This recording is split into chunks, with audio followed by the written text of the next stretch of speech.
तो बाबा कहते, मीठे बच्चे, तुम जिसकी आज तक महिमा गाते थे वही अब तुम्हारे सामने हाजिर है। इसलिए सदैव खुशी में नाचते रहो, किसी बात का गम ना हो। दुनिया में तो कितनी सारी चिंताएं, दुख, परेशानी से उलझे रहते हैं। तो हमको किस बात की खुशी मिल गई कि भाई हमको प्यारे पिता परमात्मा जिनको तलाश रहे थे जन्म जन्मांतर, वो हमारे सामने हाजिर है। अब जो है आरती, पूजा, भजन, ये सब किसकी करेंगे? जब सामने बैठे हैं तो सामने बैठे व्यक्ति से हम बात करेंगे ना भाई। कोई पूजा अर्चना थोड़ी करते बैठे रहेंगे। उससे ज्ञान लेंगे, उससे बातचीत करेंगे, उसके हालचाल सुनेंगे, ऐसे ही करेंगे ना। तो भगवान जब हाजिर नाजिर है हमारे सामने, मुरली चला रहे हैं, हमको अच्छी अच्छी बातें बता रहे हैं, अब विश्वास नहीं है तो ना हो। जिसको विश्वास होगा कि भाई ये भगवान की वाणी चल रही है तो उसकी खुशी का पारा कभी नीचे आएगा ही नहीं। बाबा कहते हैं, पुरुषार्थी बच्चे अपने दिल के अंदर कौन सी जांच अवश्य करेंगे। जो सच्चे पुरुषार्थी होंगे वो अपने दिल के अंदर कौन सी जांच करेंगे? भाई कौन सी जांच करेंगे? आप कमेंट करो। वो ये जांच करेंगे कि अभी तक मुझ आत्मा में कोई छोटा मोटा कांटा तो नहीं है। हाँ, बाबा ने सबसे तीखा कांटा किसे कहा भाई? काम का कांटा सबसे तीखा है। अपनी दृष्टि खराब करना, देह का भान आना, दैहिक सुख पाने की कामना रखना, ये बिल्कुल बहुत बड़े बड़े कांटे हैं। और फिर उसके बाद है क्रोध का भी कांटा बहुत खराब है। अंदर में चिड़चिड़ाहट हो रही है, किसी से जेलसी हो रही है ना भाई। ये सब क्रोध के बाल बच्चे हैं। चिड़चिड़ाहट है, जेलसी है, ईर्ष्या है, हाँ, निंदा है, ये सब क्रोध के बाल बच्चे हैं। क्रोध अंदर में उत्पन्न हो रहा है, वो क्रोध का सूक्ष्म रूप है। एक क्रोध का बड़ा रूप है जो परमाणु बम फैलाएगा पूरे देश भर में। वो बड़ा रूप है, वो तो पूरा विध्वंस कर देगा। ये परमाणु अणुबम थोड़ी, अणुबम परमाणु बम माध्यम बनेगा। लेकिन कब माध्यम बनेगा? जब क्रोध आएगा किसी को, तो उसके पीछे भी विकार है ना। मतलब इन विकारों से सारी दुनिया का विनाश होता है। हम लोग करते हैं विकारों का नाश, और सारी दुनिया विकारों के द्वारा नाश करती है अपने स्वयं का। देखो अंतर कितना हो गया। बाबा धरती पर आते हैं तो हमारे अंदर के विकारों का नाश करते हैं, तो हमारा विनाश नहीं होता, और वो विकारों के द्वारा सारी दुनिया का नाश करते हैं। आप किसी के भी पीछे जो भी विनाश है, चाहे वो महामारी से हो रहा है, महामारी काहे के लिए हो रही है? दुख, चिंता, परेशानी, जीवन जीने की कला नहीं आ रही है, अनबैलेंस लाइफ है, संतुलित लाइफ नहीं है। न खाने का बैलेंस है, न बोलने का बैलेंस है, न सोचने का बैलेंस है। कुछ भी सोच रहे, कुछ भी बोल रहे, कुछ भी देख रहे, तो महामारी का रूप लेता है वो। तो उस तरीके से विनाश। बाबा ने सारी विधि सिखाई हमको, कैसे खाना है, कब खाना है, क्या खाना है, कैसे रहना है ना भाई।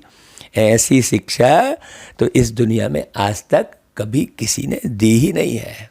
बाबा कहते हैं, देखो ये सब विषय विकार से अंदर कितने छोटा छोटा भी रियलाइज करके हमें हटाना है। पुरुषार्थी बच्चे जो करते हैं वो छोटा कांटा भी नहीं रहने देंगे। बाबा कहता है, देखो बच्चे, देवताएं क्रोधी नहीं होते। इसलिए मीठे बच्चे, कोई कांटा हो तो निकाल दो, अपने आप को घाटे में मत डालो, ऐसा कहता है बाबा। हाँ, देखो कहते भी है ना बाबा को, भगवान को कहते हैं, तुम मात पिता हम बालक तेरे, तुम्हारी कृपा से सुख घनेरे। लेकिन ये मालूम नहीं है कि कौन सा घनेरा सुख मिलता है भगवान से। हाँ, वो यहाँ घर मकान बन गया, संतान हो गई, परीक्षा में पास हो गए, वो भगवान की कृपा समझ लेते हैं। जबकि भगवान की कृपा, सतयुग स्वर्ग मिलता है, स्वर्ग की बादशाही मिलती है। सुख घनेरे का मतलब क्या हुआ? इतना घनेरा सुख मिलता है जो 21 जन्म खत्म नहीं होता। ये बात किसी को नहीं मालूम कि भगवान से क्या मिलता है। गाते जरूर है, तुम्हारी कृपा से सुख घनेरे। ओम शांति। मीठे मीठे रूहानी बच्चों ने अपने बाप की महिमा सुनी कि तुम मात पिता हम बालक तेरे। वह तो गाते रहते हैं कि तुम मात पिता हम बालक तेरे, तुम्हारी कृपा से सुख घनेरे, वो गाते रहते हैं। यहाँ तुम प्रैक्टिकल में बाबा से वर्षा ले रहे हो। हाँ, तो खुशी बढ़ती जाती है। जितना ज़्यादा आत्मा में वर्षा जमा होगा, ये चेक करना कि मैं आगे जाकर अभी अभी शरीर छोड़ा तो क्या पद पाऊंगा। हाँ, क्योंकि भाई समय का तो भरोसा नहीं है, सरकमस्टांस का भरोसा नहीं है कहाँ कौन, भाई तुम सावधानी से गाड़ी चला रहे हो, कौन आकर तुम्हारी गाड़ी भिड़ा दे और तुम्हारा शरीर छूट जाए। तो अंतिम डेट तो पता नहीं है भाई। इसलिए सेकंड दर सेकंड आप ये चेक करते रहो कि मैं कितना वर्षा ले लिया हूँ, नहीं तो घाटा हो जाएगा। तो प्रति सेकंड का पुरुषार्थ है, फिर इधर उधर बुद्धि जाए नहीं, ये ऐसा वो वैसा। तुम जानते हो बाबा हमारे द्वारा भारत को स्वर्ग बना रहे हैं। हाँ, जिनके द्वारा बना रहे हैं तो जरूर वही सुखधाम का मालिक भी बनेंगे। तो मैं कितना निमित्त बन रहा हूँ स्वर्ग बनाने के, कितना मैं सेवा का जो है चांस ले रहा हूँ, मैं कितना नई नई सेवा की युक्ति रच रहा हूँ, ये सब अपनी जांच करना। कितना सेवा में तन मन धन से सहयोगी बन रहा हूँ। सेवा के दौरान अपने धन की तो इच्छा नहीं रख रहा हूँ कि हाँ मैं ये सेवा करूँगा तो इतने धन मुझे मिल जाएंगे।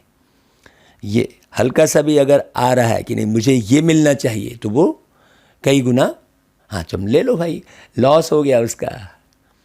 हाँ, बाबा ने कहा भाई यहाँ का 1 रुपया गरीब का 100 रुपये के बराबर, तो आपने फिर 1 रुपये की कामना की तो 100 रुपये लेस भी तो हो गया। दोनों बातें ना। आपने 1 रुपया देने की भावना रखी तो 100 रुपये जमा हो गया आपका। गरीब का 1 रुपया 100 रुपये के बराबर। तो आपने लेने की भावना आई, जरा भी चिंता आई कि मैं कैसे करूँगा, मेरे को भी तो खर्चा लगता है, ये मैंने सोचा, तो फिर बाप सोचना बंद कर देगा।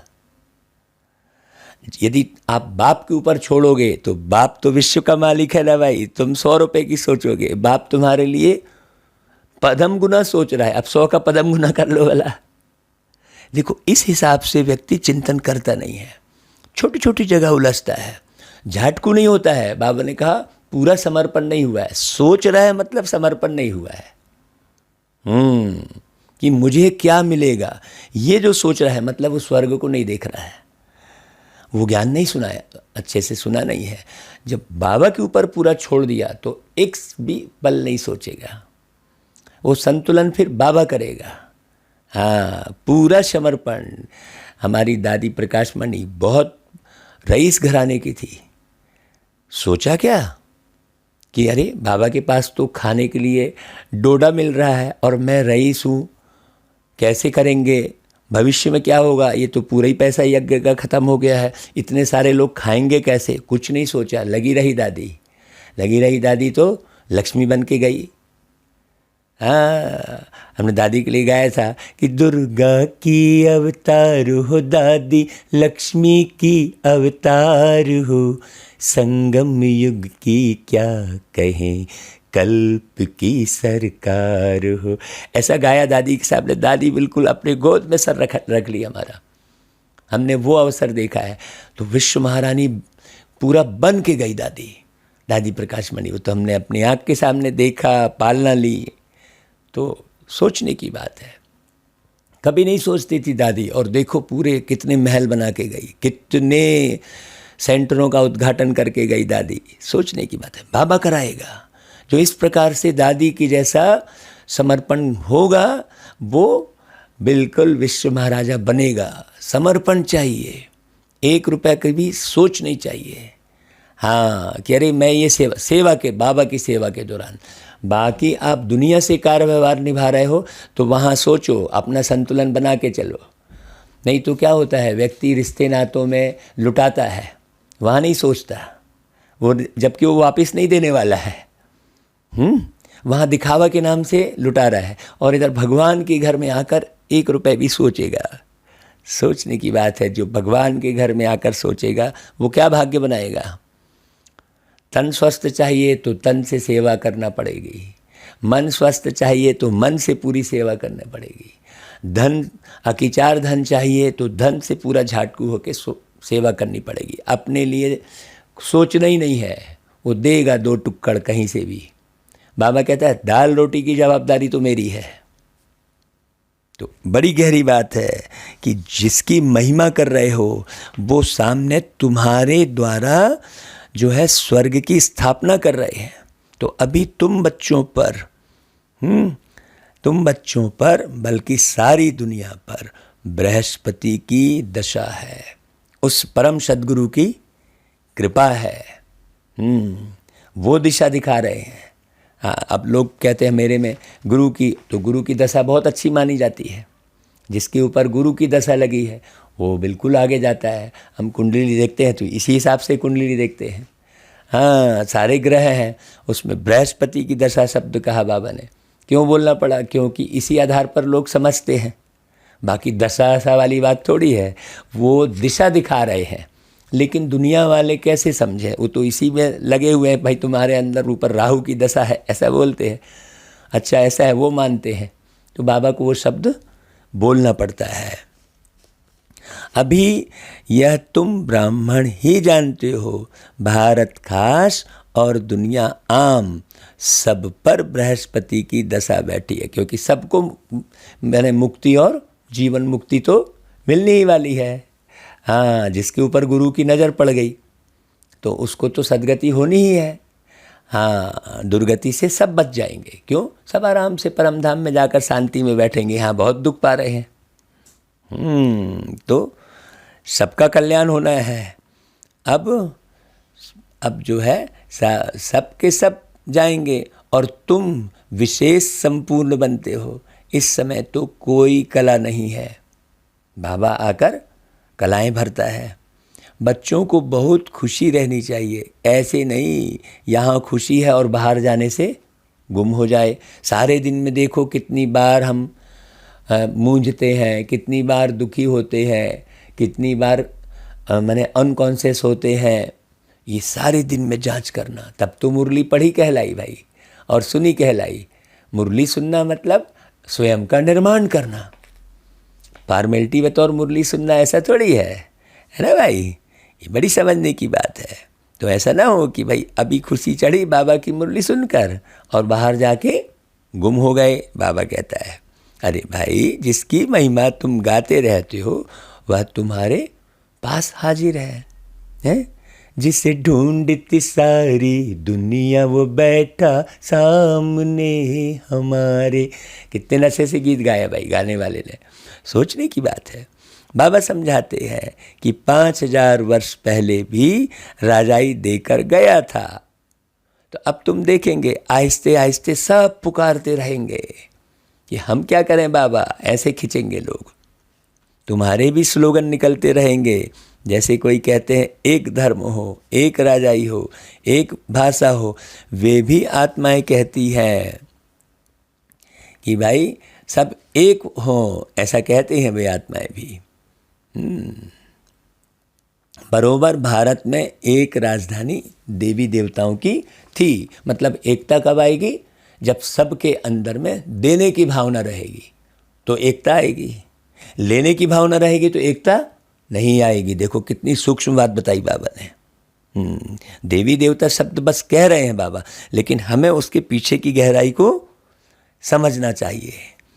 सदा देने की भावना वाला व्यक्ति जो है सबको एक कर सकता है।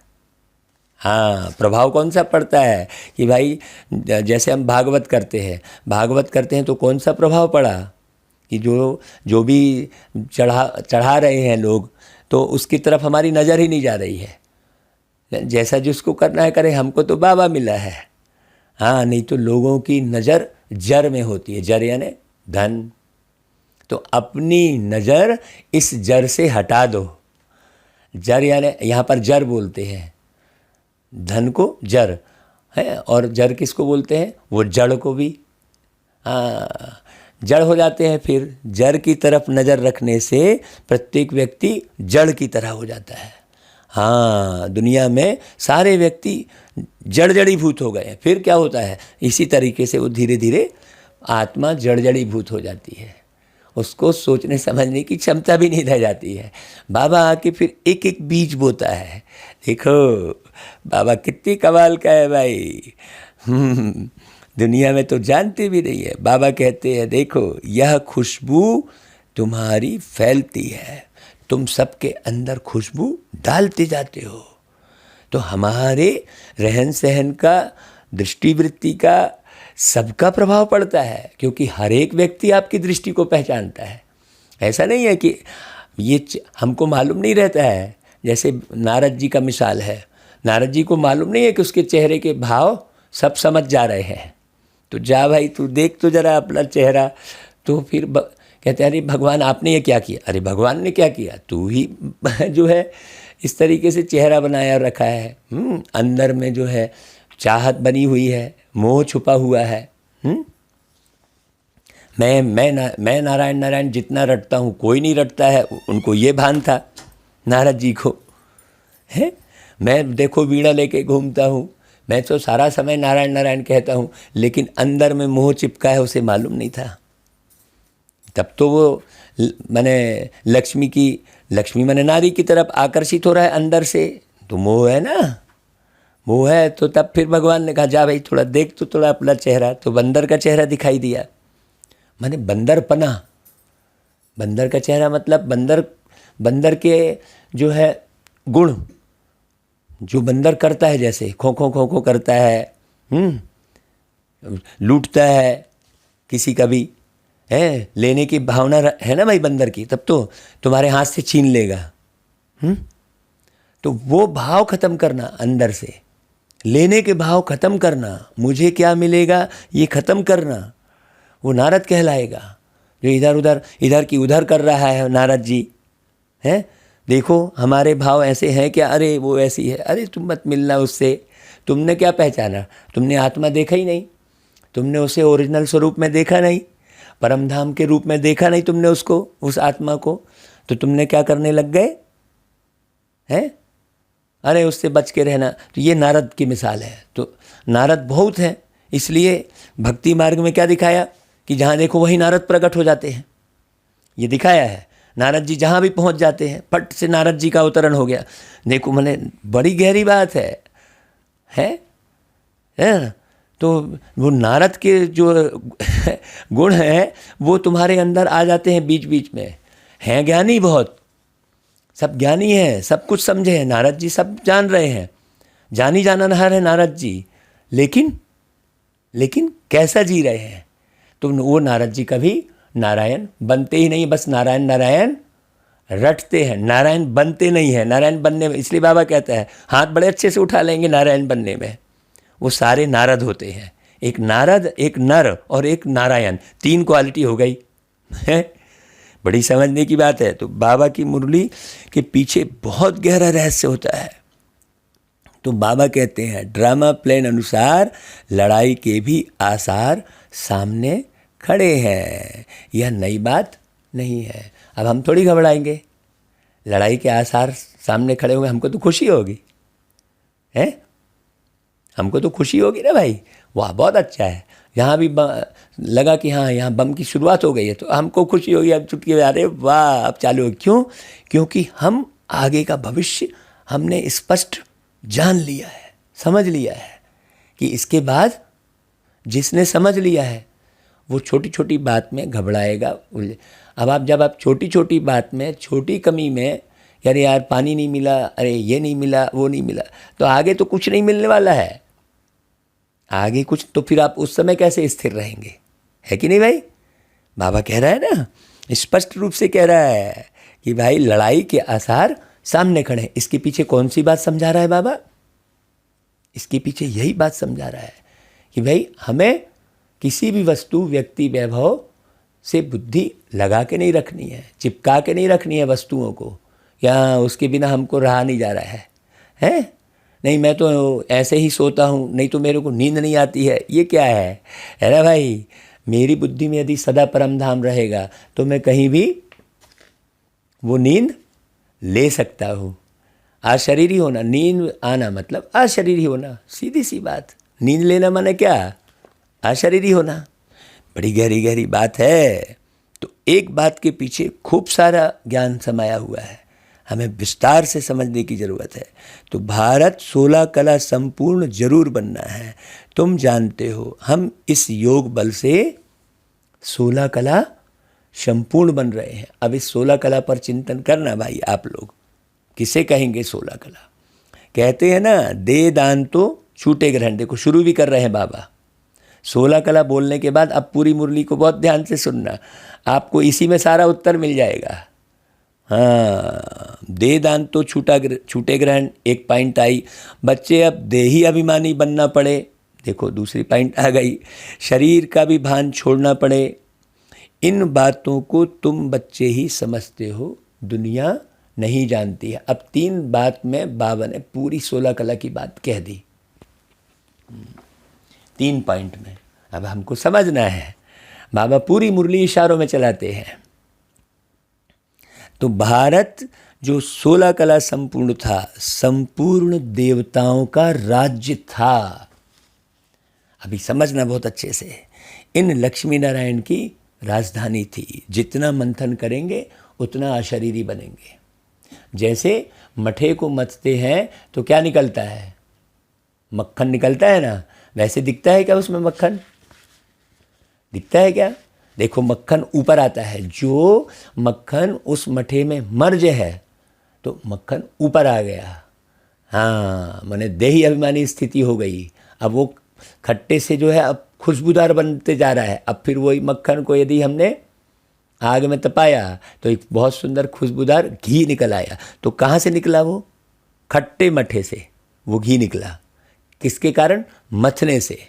मथना और तपना, उसको कहते हैं मनन चिंतन करना और तपस्या करना, योग करना।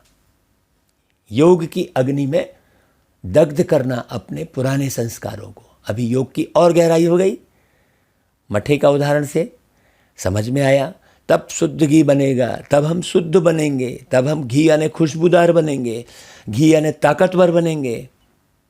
देखो कितनी अच्छी बात। चलो भाई, आपका जीवन मठे जैसा है, कोई बात नहीं, मथो आप। भगवान ने मथानी दे दी मुरली के रूप में। भगवान ने आपको मुरली के रूप में मथानी पकड़ा दी। अब आप समझो भाई। बाबा कहता है बच्चे, भारत स्वर्ग था, अब 5 विकारों का ग्रहण लगा हुआ है। मैंने मठा बन गया है जीवन, खट्टा हो गया है ना भाई।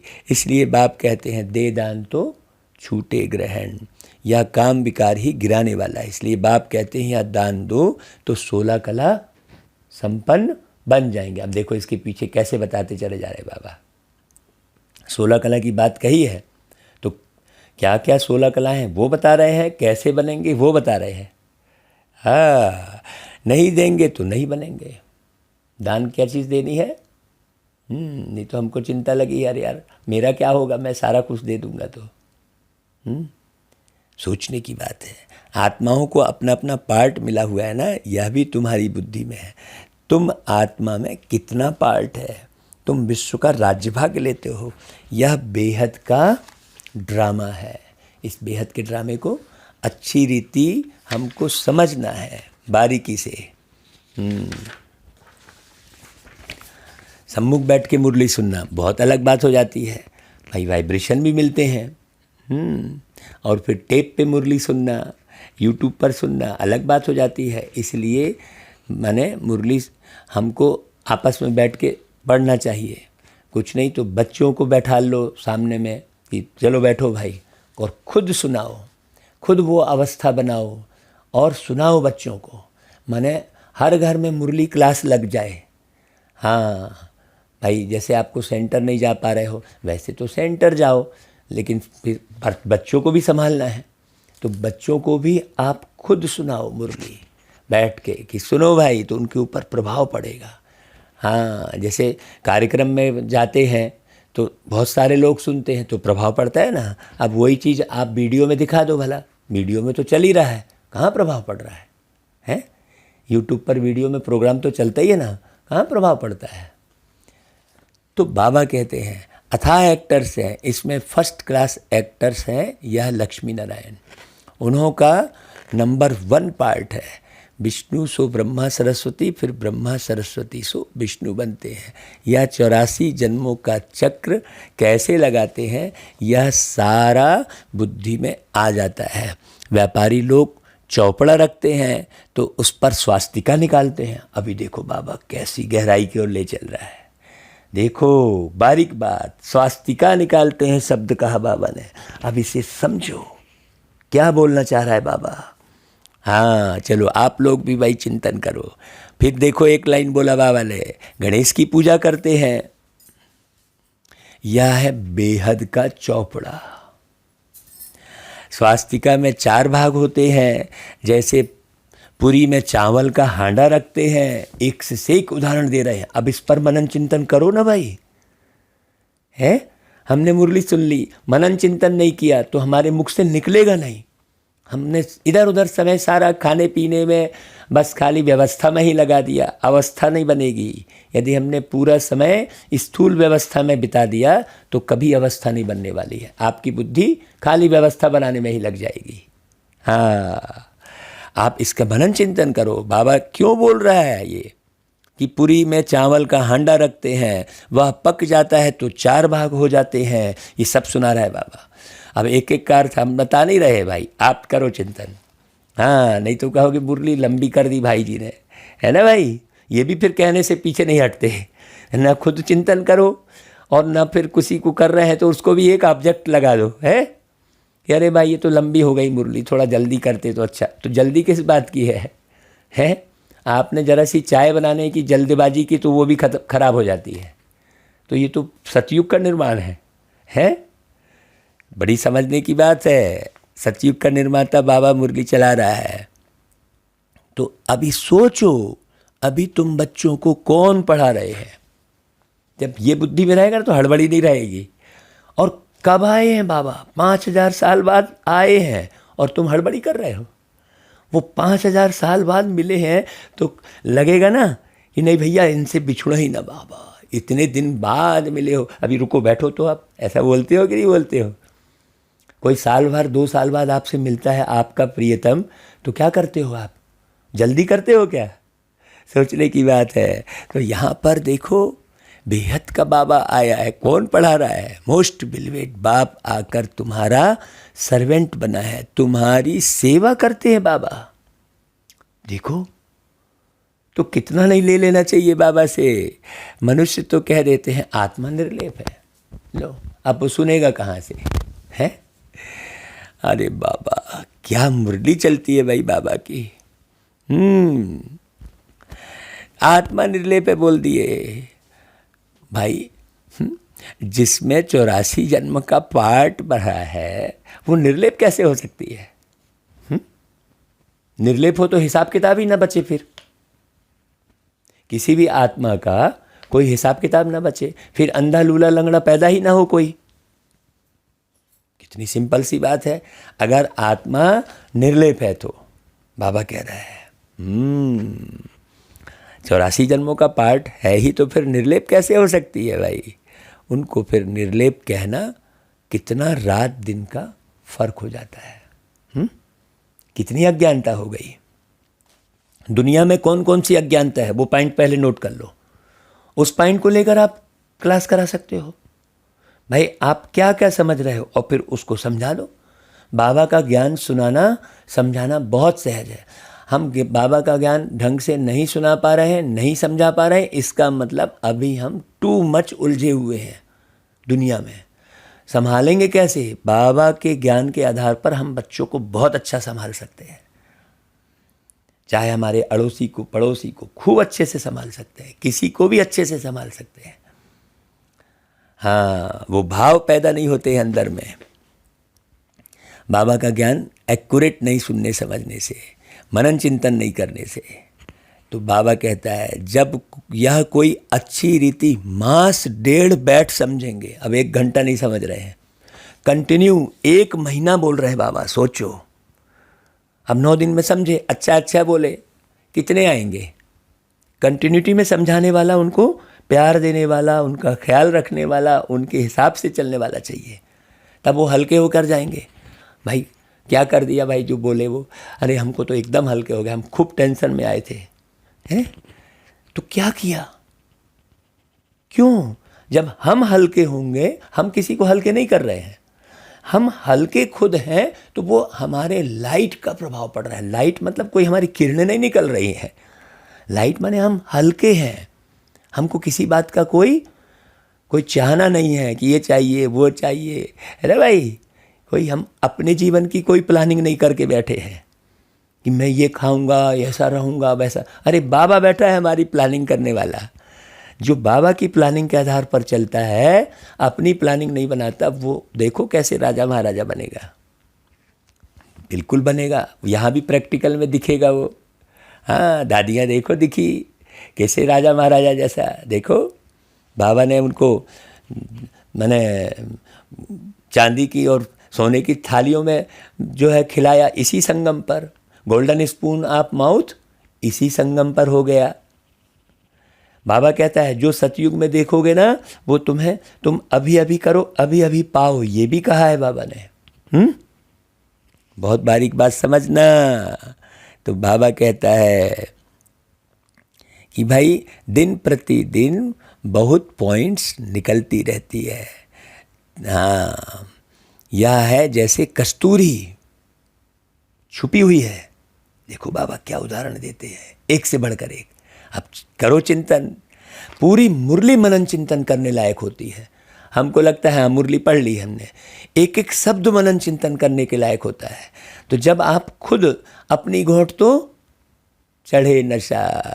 हाँ, शास्त्रों में तो कुछ भी सार नहीं है, मैंने गपोड़ शंख विस्तार कर दिया है पूरा। गाय से मनुष्य जन्म हुआ, गौखरण हुआ, तो नाक से रस्सी लपेटी, गपोड़ शंख नहीं हुआ। अब तुम समझते बैठे रहो फोकट का। अब सीधा सीधा जो बाबा सुना रहा है, पूरी मलाई खिला रहा है, वो खाओ ना भाई, है। तो बाबा कहता है कि भाई शास्त्रों में तो कुछ भी सार नहीं है, वह अब बुद्धि से निकाल दो। ज्ञान सागर एक मैं ही हूँ। बाबा जब पूरा निश्चय बैठता है तो समझते हैं बरोबर यह सब भक्ति मार्ग के लिए है। परम पिता परमात्मा ही आकर दुर्गति से सदगति करते हैं। सीढ़ी पर भी क्लियर दिखाना है, बहुत अच्छे से समझाना है। भक्ति मार्ग शुरू होता है तो रावण राज्य शुरू होता है। जहाँ से हम भटके हैं वहाँ से विकार उत्पन्न होगा। अभी देखो भटक रहे हो क्या, माथा मार रहे हो क्या, क्या करूं ऐसा हो रहा है क्या मन में। अभी गीता एपिसोड रिपीट हो रहा है। बाप कहते हैं मैं कल्प कल्प कल्प के संगम युगे आता हूँ। उन्होंने फिर कच्छमच्छ अवतार कह दिया है 24 अवतार कह देते हैं। अरे बाबा कहते हैं अब तुम पर बृहस्पति की दशा है, मैंने तुमको स्वर्ग का मालिक बनाया। अब रावण ने राहु की दशा बिठा दी है। अब वो राहु की दशा को भी नहीं समझ रहे हैं, सब उल्टा सुल्टा पुरुषार्थ कर रहे हैं। अब बताओ, एक एक लाइन पर डिटेल समझने की है। इसलिए बाबा कहते हैं बहुत पॉइंट्स मिलती रहती है। कौन दे रहा है पॉइंट्स? बाबा दे रहा है। अब उस पॉइंट्स पर मनन चिंतन करो। अब फिर बाप आए हैं स्वर्ग का मालिक बनाने, तो अपने को घाटा नहीं डालना चाहिए। देखो घाटे में हो कि फायदे में, जब अपनी जांच करोगे तो पता चलेगा। नहीं तो कई तो 6 महीने में गैलअप कर लेंगे, और कई 60 साल भी मिलेगा तो जिस तरीके से चल रहे हैं उस तरीके से 100 वर्ष में भी मंजिल नहीं मिलने वाली है। हाँ, पूछो अपने आप से कि हम भाई 1 सेकंड में समझने वाले हैं कि हमें कितना समय लग रहा है किसी भी बात को समझने में और करने में। समझ भी गए और करने में कोताही बरते तो क्या काम की वो समझ। है कि नहीं भाई? आपने गिनती समझ ली लेकिन जोड़ घटाना नहीं आ रहा है, तो क्या काम का है? केवल गिनती समझने से अंक भी पहचान लिया। बहुत गहरी बात है। मतलब जोड़ घटाना मतलब हम कितने फायदे में हैं और कितने घाटे में हैं, ये चेक करना। तो बाबा कहते हैं मैं कल्प कल्प के संगम युगे आता हूँ। हाँ, मतलब कितनी कदर होनी चाहिए बाबा की। तो अब फिर बाबा आए हैं। व्यापारी लोग अपना खाता हमेशा ठीक रखते हैं, घाटे में थोड़ी चलेंगे। जो घाटे में चला वो व्यापारी कैसा? नहीं भाई। तो बाबा कहते हैं कोई बिरला व्यापारी व्यापार करे। मैं गाता हूँ ना भाई, मैं व्यापारी हूँ ज्ञान रतन का, प्रेम नगर है धाम, ले लो बाबा का ज्ञान, शिव बाबा का ज्ञान। यही अविनाशी व्यापार है। और व्यापार तो सब मिट्टी में मिल जाने वाले हैं। बाकी व्यापार, जितने व्यापार आप कर रहे हो, उसका कोई भरोसा नहीं है। और आज दुनिया की हालत तो बिल्कुल ऐसी हो गई है।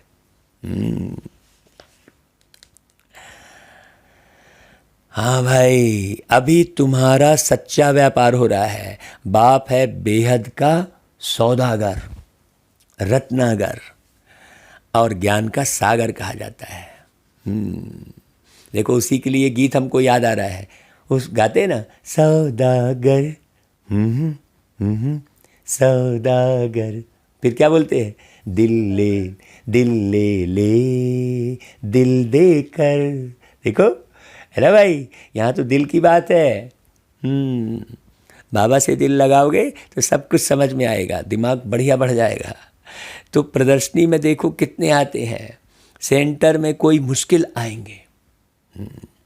भारत तो बहुत लंबा चौड़ा है ना, सब जगह तुमको जाना है। देखो बाबा क्या इशारे दे रहा है, सब जगह तुमको जाना है। अरे यार अब नहीं जाते, कहाँ तक जाएं? नहीं, जहाँ बुलाए जो बुलाए। अब हम एक दिन की सेवा के लिए हम ख्याल नहीं कर रहे हैं, चलो हो जाए तो अच्छा है भाई, कितने लोगों का कल्याण हो जाएगा, है ना भाई। हम रुके पड़े हैं, फिर जाने की बात करते, फिर रुकने की बात है। क्यों?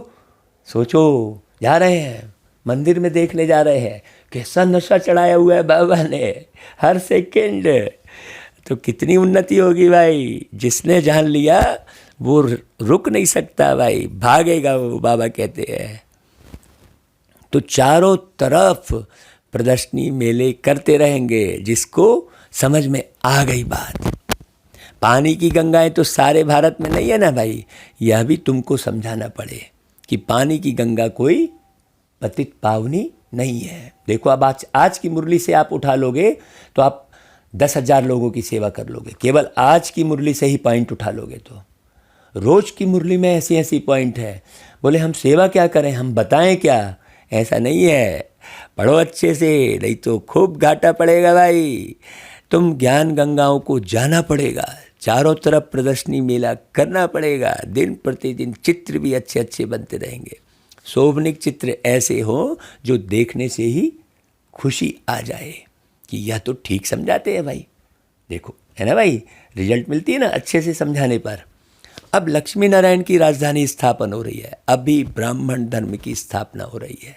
यह ब्राह्मण ही फिर देवी देवता बनते हैं, सारे ब्राह्मण नहीं बनते। सोचो, फिर ब्राह्मण रावण को भी ब्राह्मण कहते हैं, मतलब बहुत सारे लोग रावण के रावण बने रहते हैं, सारे नहीं बनते देवी देवता। बहुत बारीक बात समझाने की है। ब्राह्मण तो फिर रावण को भी कहते हैं, बड़ा ज्ञानी था कहते हैं। हाँ, लेकिन ज्ञान में अंतर है ना भाई। जो ज्ञानी होगा वो अपना विनाश नहीं करेगा, जो रियल ज्ञानी होगा, है ना, उसने तो अपना विनाश कर लिया, दिखाया है, सारा कुनबा ख़त्म करवा दिया है कि नहीं भाई। बड़ी गहरी बात है। इसलिए छोटा मोटा कांटा भी चेक करते रहो। तुम अभी पुरुषार्थ कर रहे हो तो दिल में अपने से पूछते रहो कि हमारे में कोई छोटा मोटा कांटा तो नहीं है। हाँ, काम का कांटा तो नहीं है, क्रोध का छोटा सा कांटा, वह भी बहुत खराब है। बच्चे, देवताएं क्रोधी नहीं होते हैं, दिखाते हैं शंकर की आँख खुलने से विनाश हो जाता है। यह भी एक कलंक लगाया है, विनाश तो होना ही है। अब कोई एक अकेला शंकर थोड़ी विनाश कर रहा है। सूक्ष्म वतन में शंकर को कोई सर्प आदि थोड़े ही हो सकते हैं। वहाँ धरती ही कहाँ जो सर्प आदि निकले भाई। देखो बाबा क्या क्या पॉइंट बोल रहे हैं। आसमान में थोड़े ही सर्प घूमेंगे, सूक्ष्म वतन और मूल वतन। देखो बाबा क्या गहरी गहरी पॉइंट। मैं बगीचे सर्प आदि कुछ भी नहीं होते भाई। अब तुम वहाँ बगीचा देखते बैठे हो, फंतासी मैंने बगीचा देखा, ये देखा है। बाबा उसको क्लियर कर रहे हैं, योग तुमको करना क्या है। बाबा मुरली में करना क्या है बोलते और लोग करते क्या रहते हैं, सोचने की बात है। यहाँ यह सब यहाँ होते हैं भाई, स्वर्ग भी यहाँ ही होता है। क्या बाबा है भाई। तो अभी सारे मनुष्य कांटे मिसल हैं, कुछ का कुछ पुरुषार्थ करते हैं। इसलिए इनको कांटों का जंगल कहा जाता है। भाई कांटा चुभ रहा है तो कुछ का कुछ पुरुषार्थ होगा। अब भैया तुम पट्टी लगाते बैठे रहो, कांटा चुभ गया तो सारा समय किस में निकल गया, तुमने कांटा चुभाया, अब उसका इलाज ही करते बैठे रहो। अपने को ही समझाते बैठो, ऐसे नहीं वो मुंडी हिलाएगा इधर से उधर, नहीं वो ऐसा वो वैसा करते रहेगा सारा दिन। देखो है, जरा भी बारीक चेक करो भाई। बाबा की मुरली आज पूरे चेकिंग और चेंजिंग की है। तो सतयुग है फूलों का बगीचा। तुम देखते हो बाबा कैसा बगीचा बनाते हैं, मोस्ट ब्यूटीफुल बनाते हैं, सबको हसीन बनाते हैं। एक एक शब्द में कितनी गहराई है। खुद तो एवर हसीन है ही, बाबा तुमको भी हसीन बनाते हैं। सब सजनियों को अर्थात बच्चों को हसीन बनाते हैं। रावण ने बिल्कुल काला बना दिया है। अब तुम बच्चों को खुशी होनी चाहिए भाई, हमारे ऊपर बृहस्पति की दशा बैठी है। आधा समय दुख आधा समय सुख हो, इससे फायदा ही क्या फिर। सोचो नहीं, 3 हिस्सा सुख है। अभी 50 साल पहले भी हम लोग कितने बढ़िया रहते थे। हाँ 3, बाबा तो 3 हिस्सा कह रहा है। हम तो कहते हैं बाबा हमको तो पूरा कल्प ही सुख देते हैं बाबा। वाकई में कोई आर्गुमेंट करे तो चलो भाई ठीक है, 3 हिस्सा समझ ले। बाकी सही मायने में तो हम ये संगम में जितना सुख पा रहे हैं उतना सुख तो किसी युग में नहीं है। बाबा कैसे याद आता है, ओ बाबा आंसू आ जाते हैं प्रेम के, भर जाता है हृदय बाबा की याद से। हाँ मुरली के साथ साथ ऐसी याद भी समाती जा रही है बाबा की। वो अवस्था, मुरली इतनी बारीकी से सुनना, इतने नशे से सुनना कि समय का ख्याल ही न रहे। हाँ समय तुम्हारी रचना है, तुम्हें समय के बारे में नहीं सोचना है। हाँ जल्दी जल्दी संपन्न बनने की सोचना है। तुम संपन्न बने तो समय तुम्हारा है। तो बाबा कहता है अभी तुम बच्चों को कितनी खुशी होनी चाहिए। हाँ, हमारे ऊपर बृहस्पति की दशा बैठी है। बहुत लोग पूछते हैं कि ऐसा क्यों बनाया। अरे यह तो अनादि है ना भाई, क्यों बनाया यह प्रश्न ही नहीं उठ सकता। यह अनादि अविनाशी बना बनाया ड्रामा है।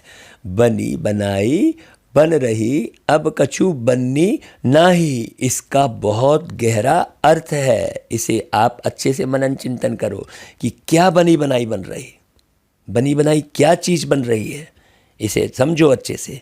पिछली मुरलियों में इसका पूरी डिटेल बताए हैं, आप उसे पिछली मुरलियाँ भी सुनिए। किसको मोक्ष नहीं मिल सकता इस दुनिया में। अब आगे देखो डिटेल भी बताते जा रहे हैं बाबा। बनी बनाई बन रही बोला, फिर बच्चे समझें। हाँ यह तो अनादि सृष्टि चली आती है, चलती रहेगी, प्रलय होती नहीं। बाबा नई दुनिया बनाते हैं परंतु इसमें गुंजाइश कितनी है। जब मनुष्य पतित दुखी होते हैं तभी बुलाते हैं। बाबा आकर सबकी काया कल्प वृक्ष समान बनाते हैं। तुम आत्मा पवित्र बन जाती हैं। अब देखो एक एक लाइन रुक रुक के पढ़ने की है। बाबा सबकी काया कल्प वृक्ष समान बनाते हैं। अब इसकी कितनी गहराई है। अब एक एक पॉइंट छोड़ते जा रहे हैं। अब कहाँ कहाँ छोड़े हैं नहीं समझा है, उस पॉइंट को फिर से सुनकर नोट करना। हाँ देखो तो बाबा कहता है भाई आप पवित्र बनेंगे तो आपको दुनिया भी, शरीर भी पवित्र मिलेगा। तो बाप तुम्हारी काया कल्प तरु बनाते हैं, आधा कल्प कब तुम्हारी अकाले मृत्यु नहीं होगी। तुम काल पर जीत पाते हो। अभी तो घबराहट है, पता नहीं कब चले जाएं। जरा सी बीमारी लगी तो मन में यही आएगा, अरे हो सकता है मैं जाने वाला हूँ, ऐसा लग रहा है अब तो बस मौत के मुंह में जा रहा हूँ, अब तो शरीर छूटने वाला है, यही संकल्प आने लगता है। देखो बहुत बारीक बात है। तो तुम जब काम पर जीत पाओगे तो ये संकल्प नहीं आएगा। तुम काम पर जीत पाए तो काल पर जीत पाते हो। तो मुख्य है काम। जिसने काम को जीता उसने हर जगह जीत पा ली। अब कई मेरे से पूछते हैं आपने डेट जानी है, तो मैं क्यों बताऊंगा भाई कि मैं कब शरीर छोड़ूंगा। हाँ मुझे मालूम है कि मैं संपन्न होकर शरीर छोड़ूंगा भाई। हाँ अपनी भी डेट फिक्स कर ली है, तो हमारा पुरुषार्थ तीव्र होगा। मतलब डेट फिक्स कर ली है शरीर छोड़ने की, है ना भाई, तो पुरुषार्थ तीव्र होगा। मतलब शरीर छोड़ने ही वाले नहीं है, अपने समय पर छोड़ेंगे। क्यों? पुरुषार्थ ही करते चलेंगे तो आयु बढ़ती जाएगी। योगी की आयु बढ़ती जाती है, अकाले मौत का वो शिकार नहीं होने वाला है। तो यहाँ ही है, ऐसा नहीं सतयुग में नहीं होंगे। निर्माण तो तुम सतयुग का कर रहे हो, तो सारे संस्कार तुमको यहाँ ही भरने हैं।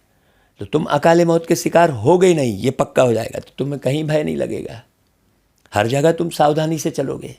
हाँ एकदम सावधानी से चलोगे। भय से चलना अलग बात हो गई और सावधानी से चलना अलग बात हो गई।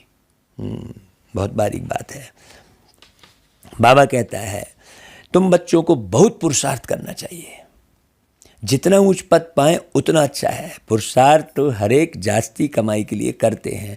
लकड़ी वाले भी कहेंगे हम जास्ती लकड़ी ले जाएं तो जास्ती कमाई होगी। देखो उदाहरण दिया बाबा ने। ज़्यादा से ज़्यादा जमा करते हैं कि नहीं, बड़ा बड़ा मॉल खोलते हैं कि नहीं, बड़ा बड़ा सुपरमार्केट, और माल भरते हैं कि नहीं, ढेर भरते हैं ना, कि ज़्यादा कमाई हो जाए, रेट बढ़ेगा, बोलते हैं ना हम स्टॉक कर लेंगे तो है? और रेट देखो बढ़ते चला जाता है। बड़ी बारीक बात है। कोई तो ठगी से भी कमाई करते हैं। हाँ वहाँ ऐसे कोई दुख की बात नहीं होती। अब तुम बाप से कितना वर्षा लेते हो, अपनी जांच करनी चाहिए कि हम स्वर्ग में जाने लायक हैं। बाबा ने नारद का मिसाल दे दिया। देखो मुरली में भी नारद का मिसाल आ गया, जो पहले ही बोल दिए थे। हमें पता ही नहीं था कि बाबा भी मुरली में नारद का मिसाल देने वाला है। सोचो, तो शास्त्रों में तो बहुत बातें लिख दी है। यह तीर्थ यात्रा आदि सब छोड़ो, कोई काम का नहीं है। गीत भी है ना, चारों तरफ लगाए फेरे फिर भी हरदम दूर रहे। भाई रामायण को उत्तरकांड में लिखा है कि मैं तीर्थ से नहीं मिलता, लेकिन लोग समझते ही नहीं है। आप पढ़ो रामायण, आपको खुद मालूम पड़ जाएगा कि स्पष्ट उस ग्रंथ में भी लिखा है कि मैं आरती से, पूजा से, तीर्थ से नहीं मिलता। अब उस आरती के अर्थ को समझो, लेकिन लगे पड़े हैं। देखो बड़े बड़े मंदिर बना डाले हैं, मैंने ज्ञान तो कुछ है ही नहीं। मन का निर्माण ही ज्ञान है, मंदिर का निर्माण अज्ञानता है। सीधी सी बात, एकदम स्पष्ट बात है। मन का निर्माण ज्ञान, मंदिर का निर्माण अज्ञान। हाँ बड़े बड़े भवन भी बनाए तो उसमें सेवा करो। ऐसा नहीं भवन बना के ठसन मारो कि मैंने इतने बड़ा भवन बना लिया। ठसन मारने के लिए थोड़ी भवन बनाए, सेवा करने के लिए भवन बनाए, है ना भाई। अगर आप भवन बना के ये बोल रहे हो कि मैंने ये भवन बनाया, इतना बड़ा बनाया, तो वो पूरी अज्ञानता है। मतलब वो ज्ञान उसके अंदर नहीं है। तो बाबा कहता है भाई शास्त्रों में तो बहुत आदि बात लिख दी है भाई। अब बाप तुमको कितनी अच्छी यात्रा सिखलाते हैं, इसमें कोई तकलीफ ही नहीं है। सिर्फ बाप कहते हैं मामेकम याद करो तो विकर्म विनाश होंगे। बहुत अच्छी युक्ति तुमको सुनाता हूँ, बच्चे सुनते हो। यह मेरा लोन लिया हुआ रथ है। कौन बोलेगा भाई ऐसा? यह मेरा लोन लिया हुआ रथ है।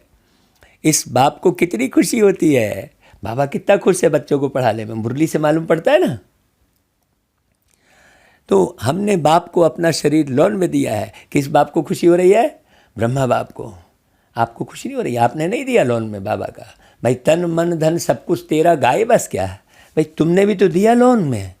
बाबा से मैं कहता हूँ, बाबा आओ इन आँखों से आप देखो ये सारी दुनिया, हाँ ये देखो बाबा, ये दुबई देखो, हम लंदन गए, ये देखो भाई हम आपको दिखा रहे हैं। हम क्या देखेंगे, हम तो 84 जन्म देखते आए हैं। अभी सारा कुछ किसको दिखाना है? बाबा को दिखाना है। अब बताओ, आप बाबा को दिखा रहे हो कि खुद देख रहे हो? कब तक देखोगे आप? 84 जन्म तो देखते ही आए।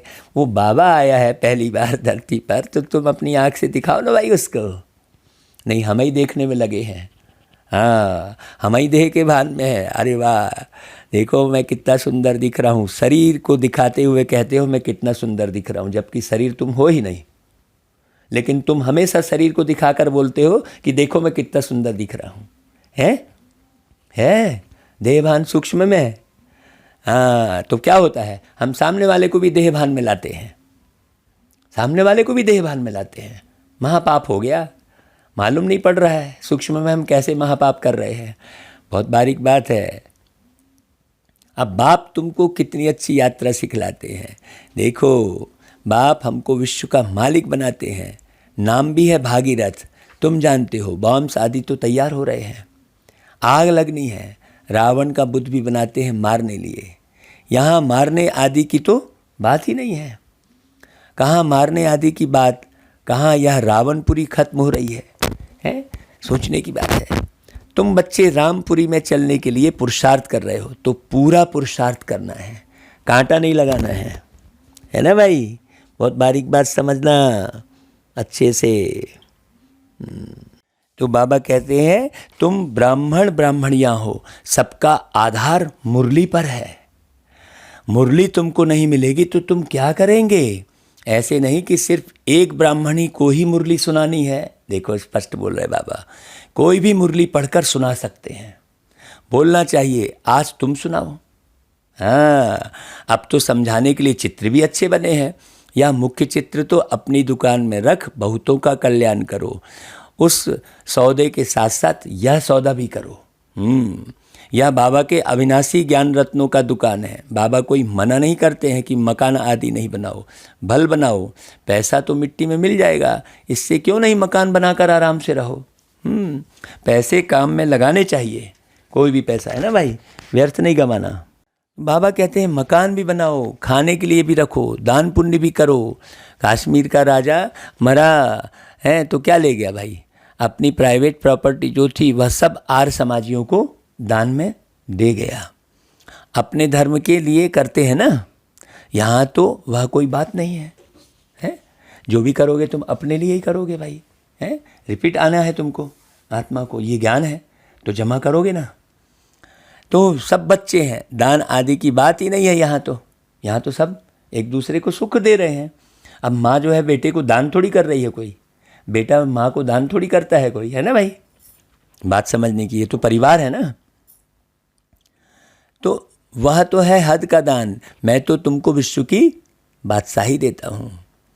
ड्रामानुसार भारतवासी ही राज्य भाग लेंगे। भक्ति मार्ग में व्यापारी लोग कुछ ना कुछ धर्माऊ जरूर निकालते हैं, उसका भी दूसरे जन्म में अल्पकाल के लिए मिलता है। अब तो मैं डायरेक्ट आया हूँ भाई, तो तुम इस कार में लगाओ, मुझे तो कुछ नहीं चाहिए। शिव बाबा को अपने लिए मकान बनाना है क्या? यह सब तो ब्राह्मणों का है, गरीब साहूकार सब इकट्ठे रहते हैं। तो यह सब बच्चों का ही है। देखा जाता है घर में यह कैसे आराम से रहते हैं, तो वह प्रबंध देना पड़े ना। इसलिए कहते हैं सबकी खातिरी करो। हाँ भाई, अब कोई ठंडे देश से आया है तो यहाँ उसके लिए एसी लगाना पड़े। अब कोई कहे नहीं उनके लिए एसी लगाए हैं, है ना भाई? अब कोई ठंडे देश से आया तो उसका शरीर तो उसके लिए लगाना पड़े ना भाई। बहुत बारीक बात है। कोई चीज़ ना हो तो मिल सकती है। बाप को तो बच्चों पर लव रहता है, इतना लव और कोई का रह नहीं सकता। बच्चों को कितना समझाते हैं बच्चे, पुरुषार्थ करो, औरों के लिए भी युक्ति रचो। कैसे करके समझाएं? इसमें चाहिए सिर्फ 3 पैर पृथ्वी, जिसमें बच्चियाँ समझाती रहे। कोई बड़े आदमी का हाल हो, बोलो हम जरूरी चित्र रख देते हैं। नहीं, कल वही सेवा कराई बाबा ने, गए देखने हॉल, है ना भाई? 1-2 घंटा सुबह शाम क्लास करके चले जाएंगे।